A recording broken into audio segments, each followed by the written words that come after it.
ਖੇਤੀ ਕਾਨੂੰਨਾਂ ਦੇ ਮੁੱਦੇ ਤੇ ਹਰਸਿਮਰਤ ਕੌਰ ਬਾਦਲ ਨੇ ਕੇਂਦਰ ਸਰਕਾਰ ਤੇ ਗੱਲਬਾਤ ਤੋਂ ਭੱਜਣ ਦੇ ਵੀ ਇਲਜ਼ਾਮ ਲਗਾਏ ਨੇ। ਉਹਨਾਂ ਕਿਹਾ ਕਿ ਗੱਲਬਾਤ ਦੇ ਲਈ ਦਰਵਾਜ਼ੇ ਖੁੱਲੇ ਹੋਣ ਦੀ ਗੱਲ ਕਹਿਣ ਵਾਲੀ ਸਰਕਾਰ ਸੰਸਦ 'ਚ ਚਰਚਾ ਤੋਂ ਭੱਜ ਗਈ। ਅਕਾਲੀ ਦਲ ਵੱਲੋਂ ਲਿਆਉਂਦੇ ਕੰਮ ਹਕੂਮਤ ਤੇ ਬਹਿਸ ਨਹੀਂ ਕਰਨ ਦਿੱਤੀ ਜਾ ਰਹੀ। ਸਰਕਾਰ ਵੱਲੋਂ ਲੋਕਾਂ ਨਾਲੋਂ ਜ਼ਮੀਨੀ ਪੱਧਰ ਤੇ ਕੇਂਦਰ ਸਰਕਾਰ ਪੂਰੀ ਤਰ੍ਹਾਂ ਟੁੱਟ ਚੁੱਕੀ ਹੈ, ਇਹ ਕਹਿਣਾ ਹੈ ਹਰਸਿਮਰਤ ਕੌਰ ਬਾਦਲ ਦਾ। ਤੁਹਾਨੂੰ ਦੱਸ ਦਈਏ ਲਗਾਤਾਰ ਸ਼੍ਰੋਮਣੀ ਅਕਾਲੀ ਦਲ ਵੱਲੋਂ ਮੰਗ ਕੀਤੀ ਜਾ ਰਹੀ ਕੰਮ ਰੋਕੋ ਮਤਾ ਪਾਸ ਕੀਤਾ ਜਾਵੇ ਤੇ ਕਿਸਾਨਾਂ ਦੇ ਮੁੱਦਿਆਂ ਦੇ ਉੱਪਰ ਚਰਚਾ ਕੀਤੀ ਜਾਵੇ, ਪਰ ਸਰਕਾਰ ਵੱਲੋਂ ਇਹ ਮੰਗ ਪ੍ਰਵਾਨ ਨਹੀਂ ਕੀਤੀ ਜਾ ਰਹੀ। ਇਸੇ ਕਾਰਨ ਹਰਸਿਮਰਤ ਕੌਰ ਬਾਦਲ ਨੇ ਕਿਹਾ ਕਿ ਕੇਂਦਰ ਸਰਕਾਰ ਬਹਿਸ ਤੋਂ ਭੱਜਦੀ ਵਿਖਾਈ ਦੇ ਰਹੀ है।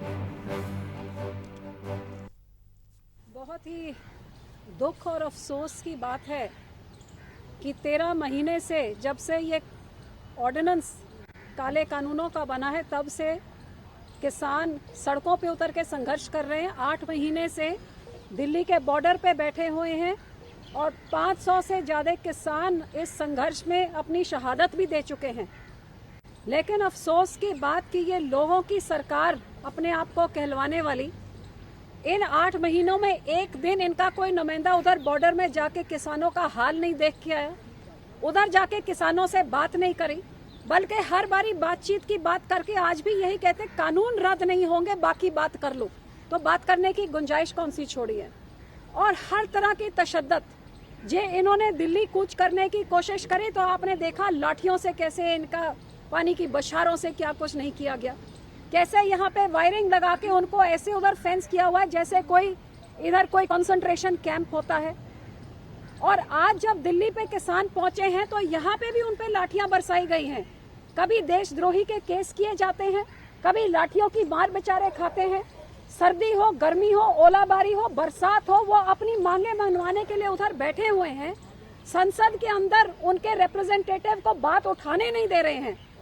मंत्री कहते हैं कि हम बात सुनने को, चर्चा करने को तैयार है, तो रोज एडजॉर्नमेंट मोशन श्रोमणी अकाली दल दे रही है कि बाकी सारी बातें बंद करके पहले ये कानून रद्द करने वाली आप बात करिए।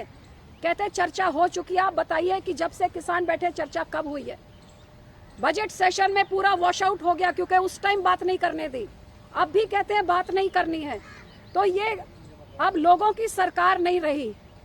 जिस सरकार के मंत्रियों के जबान नहीं लड़खड़ाते हैं जब वो कहते हैं कि ऑक्सीजन की कमी से कोई मरा नहीं, जिस सरकार के मंत्री के जबान नहीं लड़खड़ाती है जब वो कहता कि किसानों में कोई किसान की खुदकुशी, किसान का शहीद कोई नहीं हुआ, किसान मरे ही नहीं कानून के कारण, तो ये लोगों से टूटी हुई सरकार है, लोगों की सरकार नहीं है। ये अन्नदाता का अपमान ही नहीं है, ये हिंदुस्तान का अपमान है, क्योंकि यही किसान देश का पेट भरते हैं। आज उनके पेट में लात मारी जा रही है इस सरकार से। क्या मजबूरी है कि उनके मांगे नहीं मनवा सकते। जब आप कहते हैं हमने हजारों कानून, पुराने कानून हमने रिपील कर दिए, तो क्या कारण है कि ये 3 कानून जिसके लिए सैकड़ों किसानों ने जान दे दी, आप ये रिपील क्यों नहीं कर सकते। आपकी क्या मजबूरी है।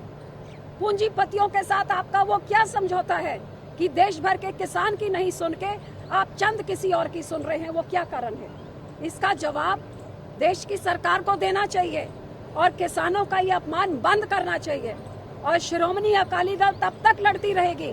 और मैं देश भर के किसानों को कहती हूँ, इस पार्लियामेंट के अंदर आज जो किसान की आवाज नहीं उठा रहे हैं, आप उन्हें पहचानिए।